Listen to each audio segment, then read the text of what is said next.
Imana yacu ni nziza ibihe byose, kandi ibihe byose Imana ni nziza niyo kamere yayo. nubwo bitoroshye mu gihe turimo, ariko ndagira ngo ntimusubize, ariko buri wese akemukane undi. Ashobora kuba harimo n'umuntu ufite ubumuga bwo kutabona, ariko byibuze aravuga. Nutavuga ngo ijwi risohoke, akoresha ururimi rw'amarenga, abwire mugenzi we iburyo n'ibumoso, n'ubishobora urebe n'inyuma, umubwire ngo Yesu ni muzima. Mubivuge mumwenyura, Yesu ni muzima.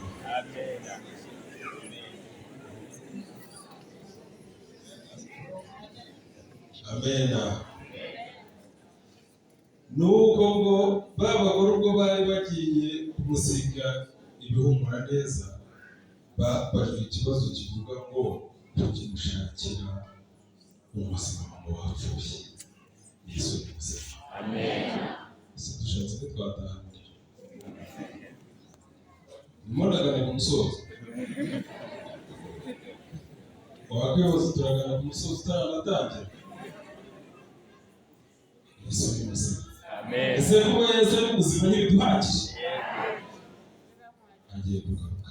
Amen. John bari babuze aho bacisha akagare kawe. Muri gihe hazaza nakuze ukigendera mu kagare. Abo mama saba ntabwo uzongera guca amarembo. Twese tuzaba twumva ururimi rumwe. Amen. Kubashyitsi nimurebe ndebera mu bintu by'umukara mujye wumva umusitari. Oya sindi we. Izi ni ingaruka z'icyaha. Ibi nzabijugunya. Amen. Yesu ni muzima. Amen. Ababwiriza bambanjirije bakoze cyane. Abantu bafite ubumuga Imana ibaha umugisha. Ndagira ngo nsabire umugisha amakorali yose avuye aha ngaha. Imana ibaha umugisha. Ariko nanone mwibuke ko wa mugabo yaririmbaga amajwi aruta y'umuririmbo, kandi we yari mu ijuru arahazi. Wirinde udatsikira, kuko Yesu ni muzima. Amen. Itorero rya Gitarama Imana ibaha umugisha. Ubwo twasabaga ubutabazi, nari mfite impungenge z'uko itorero ribivuga biti se utirahuriye arahurira abandi, iyo itiyambitse yambike. Nicyo kintu cyari kiri mu mutwe wanjye, ariko kubera ko Yesu ari muzima, itorero ryarabyemeye. Amen. Umunsi umwe ubwo nari ndi mu mujyi wa Kigali, nari ngiye gutega imodoka ziza mu majyepfo, maze kubona itike ndahagarara ko akunda uhagaze kugira ngo isaha igere winjire mu modoka. Haza abagabo babiri bafite ubumuga, ntabwo bari bari mu kagare, nta nubwo bari bari mu mbago, murabyumva uko bagendaga. Umwe ahagarara ibumoso bwanjye, undi ahagarara iburyo bwanjye. Bakababwira bati bose dufungurire, ariko sinari nzi ko ari igihe bafunguza kuko sinabarebaga. Bose dufungurire. Bageze aho baraceceka. Isaha igeze, umuntu araza, twari turi kumufata akaboko, ariko icyatangaje barasetse. Bakwibaza uti basetse iki? Umwe yabwiye mugenzi we ati niba ari aha tugeze musanga umugabo nk'uriya, uyu mwuga tuwuve muragahitse. Ahubwo nayo twasabye twagombye kuba twayamwiyemye. Ngenda nibaza ngo ayigenda bariya bagabo ninde wagombaga gufungura. Ariko naje kubona igisubizo kivuga ngo twese nta n'umwe aho Yesu ni ugomba kudufungura. Amen. Kubera ko yamfunguriye. Amen. Itorero rya Gitarama, abayobozi baryo, Uwiteka azabahe guhagarara iburyo bwe. Amen. Abari ibumoso bwe muzi icyo azababwira, sindi bayasubiremo. Bifuje kuzahagarara iburyo bwe. Amen. Abashyitsi, Uwiteka Yesu azabahe guhagarara iburyo bwe. Amen. Ntabwo byumvikana, nta nubwo byoroshye kubona abantu nk'ababanyuze imbere barimo bakora ubutabazi. Hari abavugaga bati abangaba baragiye, bagiye kubona babona noneho haje n'umusitari wambaye amafilime, bati noneho ibi itorero rya Gitarama dukore n'ibiki. Ntabwo ndi umusitari, bongera bisubiremo. Aya ni amarinete y'umukara ku bw'isi, ariko Yesu araje yashugunye. Yesu ni muzima. Isaha zagiye. Ku bari kureba ku isaha, urimo murabona isaha zigeze.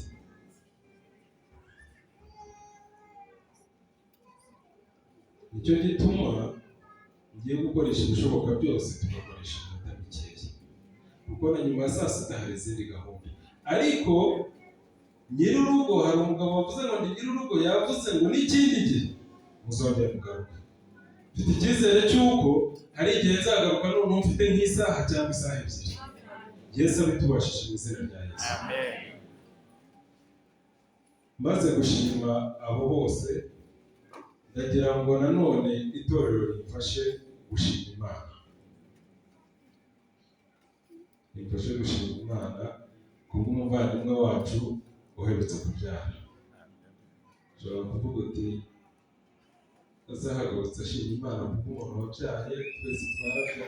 Ntacyo ntubivuge gutyo, ariko muri ino minsi twabonye Hana wundi wa kabiri. Umukobwa yarashatse nk'uko abandi bashaka, ajya mu nzu, ntabwo tuzi ibyabereyemo.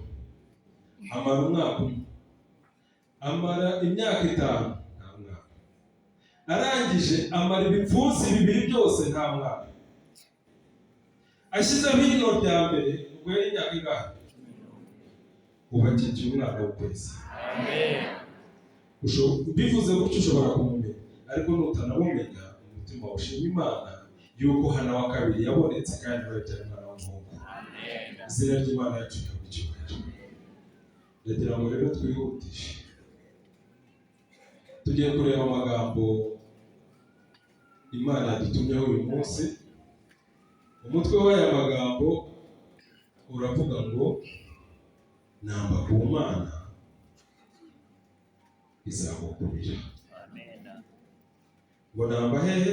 Ku Mana. Namba kuki? Ku Mana izagukubira.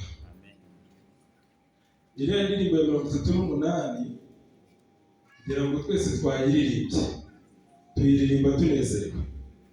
Namba ku Mana. Ibyo uri munyuramo byose uyu munsi, ibyo uri munyuramo byose uyu munsi, hari igihe tujya tureba abantu inyuma tukavuga ngo bariya bashobora kuba baragezeyo. Hari imvugo kera tukiga twajya tuvuga ngo uriya ni umwana ngo wo mu gikoma cya koka. Ibaze nawe gushaka koka ukayikoramo igikoma. Cyangwa tukavuga ngo iwabo basonga umutsima w'amagi, baba bameze nk'abagezeyo. Ariko winjiye imbere ushobora gusanga bataragerayo, ahubwo uzagerayo neza, ntuzihangana kugeza ryari. Dusenga Imana. Data wa twese uri mu ijuru, Imana igira neza, Imana y'urukundo, Imana y'imbabazi, Imana y'icyubahiro, izina ryawe riragucyubahiro. Tubonye amagambo atubwira ngo tunambe ku Mana, ubu tubashije mu izina rya Yesu.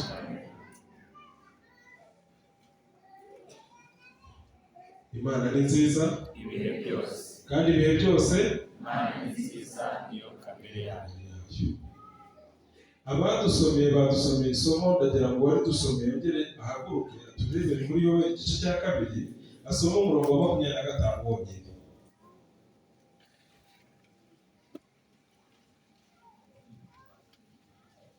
Nzabashumbusha imyaka inzige zariye, niyariwe n'uburima n'ubuzirikira na kabungu, za ngabo zanjye zikomeye nabateje. Nzagenza gute?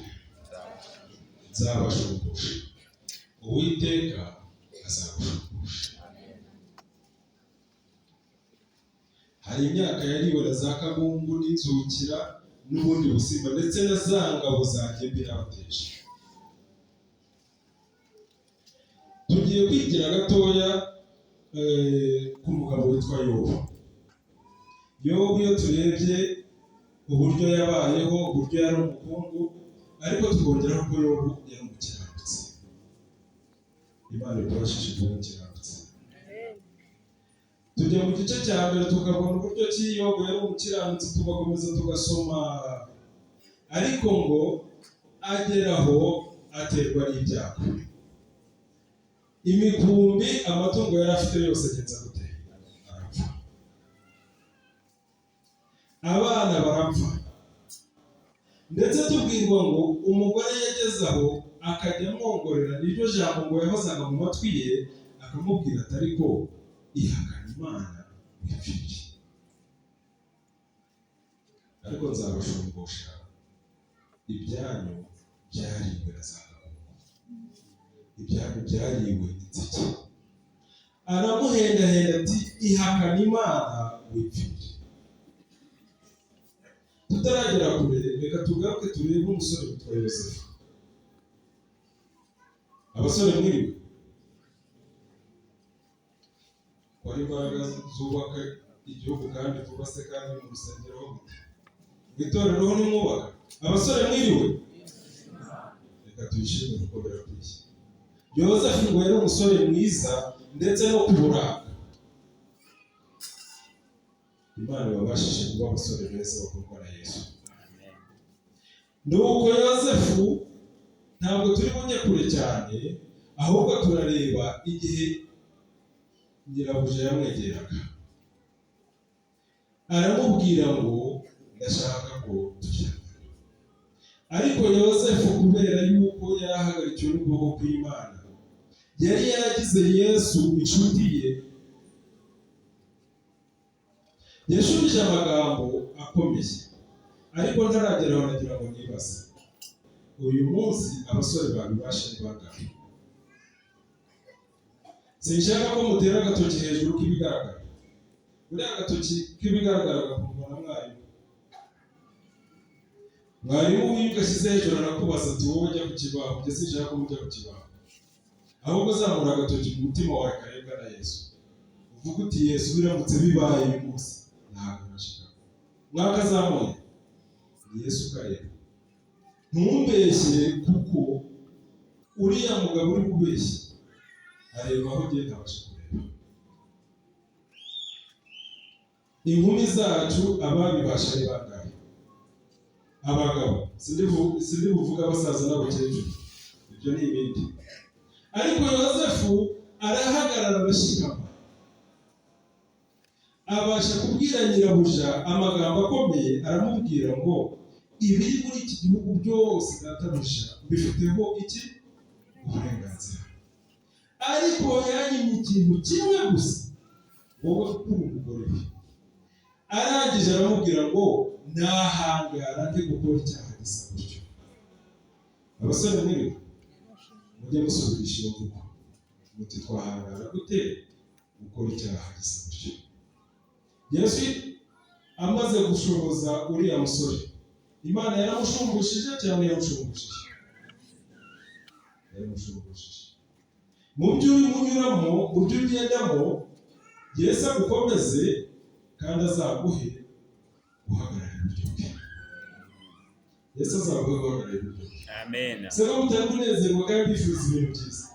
Yesu azaguhe guhagarara iburyo bwe. Amen. Nuko tugaruke kwa Yobu. Yobu ibyo byose byamubayeho, ariko nawe yasubirishaga amagambo akomeye. Reka hagire udusomera muri Yobu igice cya 13:15. Turimo turihuta bimonaga na musozi.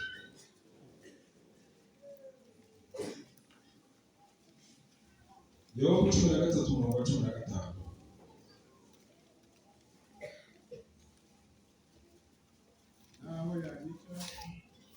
Naho yanyica nakabiringira.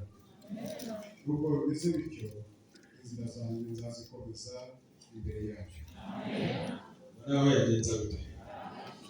Imana yatugica. Ariko we nk'umwana w'umuntu yarabirebaga akavuga ati naho yanyica inzira zanjye nzazikomeza imbere yacu. Ese wowe inzira zawe uzikomeza imbere y'Uwiteka. Naho waba ugenda mu kagare inzira zawe zikomeza imbere y'Uwiteka. Amen. Naho waba utarimo kumva ururimi ndimo kuvuga uri kumva ururimi rw'amarenga inzira zawe zikomeza imbere y'Uwiteka. Amen. Naho waba utabyara inzira zawe zikomeza imbere y'Uwiteka.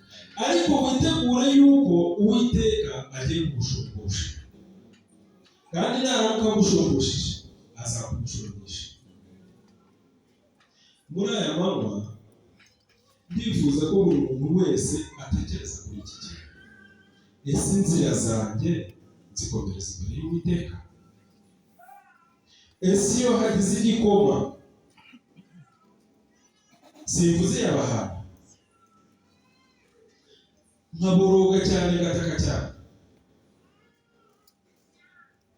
njya nibaza ariko Uwiteka atubashije kuzagera mu ijuru kugira ngo tuzabonane na Yobu, nzamubaza iki kibazo. Njya nibaza biriya byamubagaho niba yarabashaga kurira. Iyo umuntu apfushije umwana umwe turarira, inshuti zikaza tugahoza tugatabara, ariko yapfushije abana bose. Njya nibaza yarariraga agera naho yishimisha urupfu. Nzamubaza nawe Yesu akubashije kuzaba iruhande uzamubaze. Ariko tutari twamubaza atubashije kwihanganira mu byo tugenda, atubashije kwihanganira mu byo turimo tunyuramo. Nuko aba muri ubwo buzima, ariko iherezo ryaje kugera. Kwihangana kwe kwamuteye kunesha. Kwihangana kwe kwamuteye kunesha. Amen. Birava kure ni saa sita n'igice, ariko kwihangana kwe kwamuteye kunesha. Amen. Reka umusomyi adusomere muri Yakobo igice cya 4.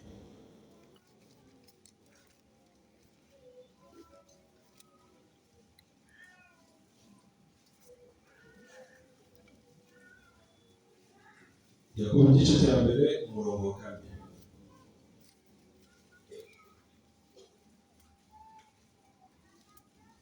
ariko mureke kwihangana gusohoza umurimo wako, mubone gutungana rwose mushyitse mutabuzeho na gato.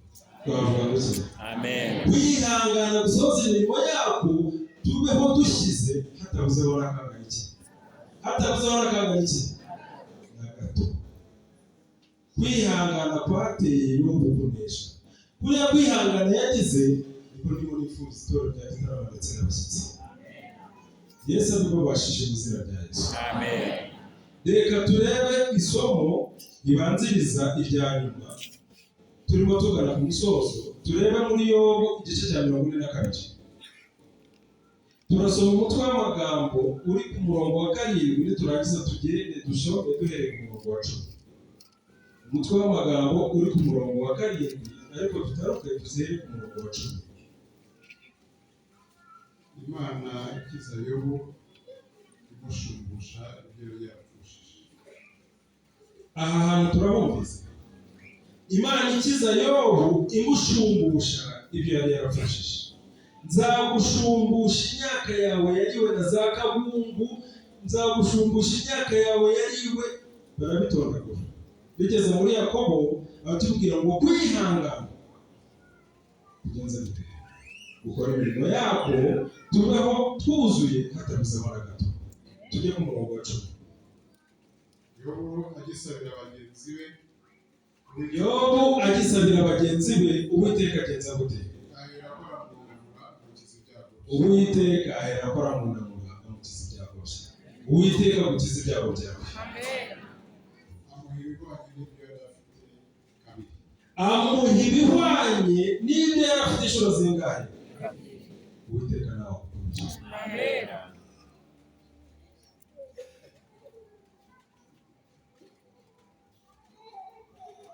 Nuko abavandimwe bose bamusangana na bashiki be bose.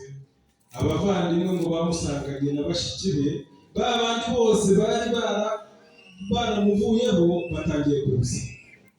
Umunsi Yesu azaba ari iwawe n'abari baragiye bazagenza bate? Bazaza. wirwana no kujya kubwira inshuti zawe ngo nimuze zihore zizizana, ahubwo namba ku Mana kandi ntuyigore. n'abari baziranye nawe bose basangirira nawe mu nzu ye. Bagenza gute?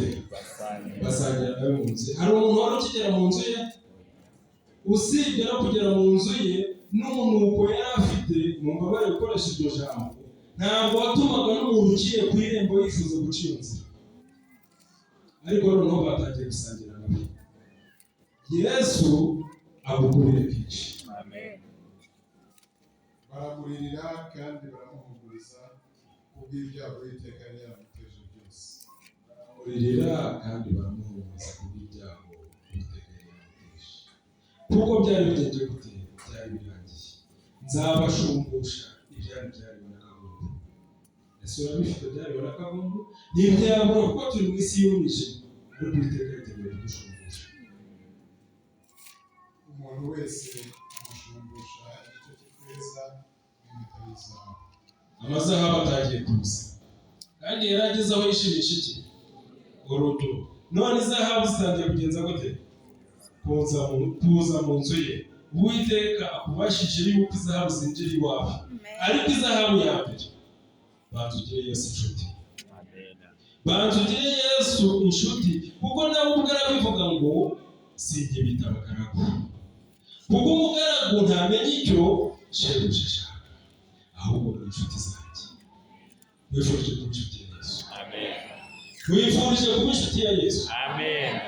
Wowe n'umuryango wawe ube inshuti ya Yesu. Nuko Uwiteka ahira Yobu ubwa nyuma kuruta ubwa mbere. Uwiteka ahira Yobu ubwa nyuma kuruta ubwa ryari? Kuruta ubwa ryari? Yesu ari kugenzereza gutyo. Agira intama 14,000 n'ingamiya 6,000 n'amapfizi 200 n'indogobe z'ingore 1,000. Kandi abyara n'abahungu 7 n'abakobwa 3. Yobu agenza gute? Arongera arabyara. Abyaye abahungu 7 n'abakobwa 3.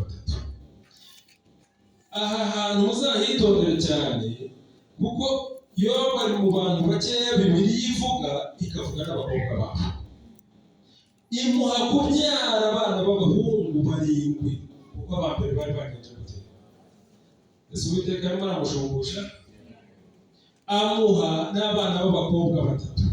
Reka dukomeze ngo aba bana b'abakobwa 3 bari bafite ubwiza burenze ubw'abandi bakobwa bose bari mu kiriya gihugu. Reka tubaze Bibiliya nadusomere. Umukobwa w'imfura amwita Niba, uw'ubuheta amwita Kesiya, uwa gatatu amwita Linatte. Kandi mu gihugu cyose nta bagore bari bafite uburanga bwiza nk'abakobwa ba Yobu. Amena. Nta bakobwa bari bafite uburanga nk'abakobwa ba Yobu. Nuko se abahera iminani hamwe n'abasaza babo. Se abahera iminani rimwe n'abasaza babo. Mujya gutanga iminani, mujye muha n'abana b'abakobwa. Yesu aratubwira ngo turi inshuti ze. Ufite igitabo cy'indirimbo azane turebe ku gice cya nyuma cy'iriya ndirimbo ya 38, ndetse turi gusoresha n'indirimbo ya 350. Indirimbo ya 38 igice cya nyuma. Ese mwazamuye umuririmbyi, umuyobozi w'indirimbo dufashe igice cya nyuma cyonyine, indirimbo ya 38. Nambira ukuri birakwiriye, we kurambirwa uzagororerwa, rutarengiru duhamahoro, tumaze gutsinda dukomera muri Kristo rutare, niwe rutare twisunga, nitwiha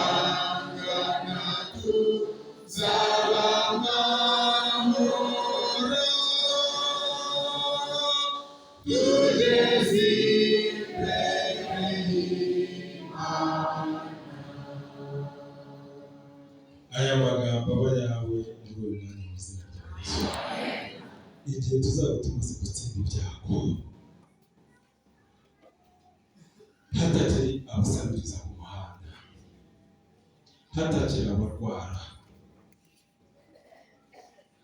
hatakiri ababuze aho baba, hatakiri imfubyi n'abapfakazi, Yesu azadushoboza kuba uburyo bwe.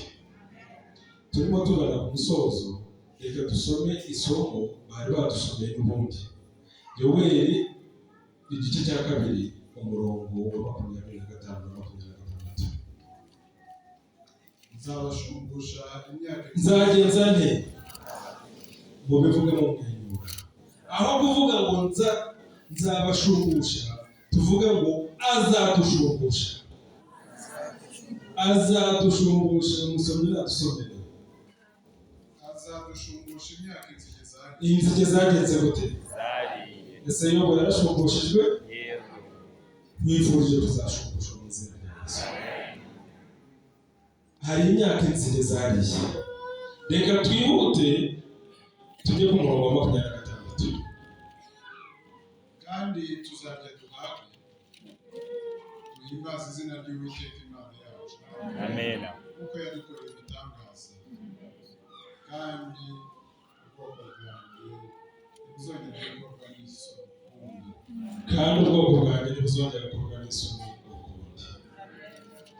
Ni twebwe turimo tubwirwa yuko tutazongera gukorwa n'isoni. Abaririmbyi mwaturirimbiye neza, Uwiteka azabashumbusha. Abayobozi b'itorero rya Gitarama, Uwiteka azabashumbusha. Abapasitori bari aha, Uwiteka mwebwe n'imiryango yanyu azabashumbusha. Abafite ubumuga, Uwiteka azabashumbusha. Abashyitsi sinabibagirwa, Uwiteka azabashumbusha. Uwiteka utanga ijuru azaribaha. Bijurije umugisha udatangwa n'umwana w'umuntu. Yesu yaravuze ngo bahaye amahoro yanjye, kandi simbaha nk'uko ab'isi batanga. Atubashishe kwakira amahoro avuye mu ijuru. Atubashishe kuzadushumbusha. Twese nk'abitsamuye tuzajye uburyo bwa Yesu. Niko gusenga kwanjye kuri aya manywa mu izina rya Yesu.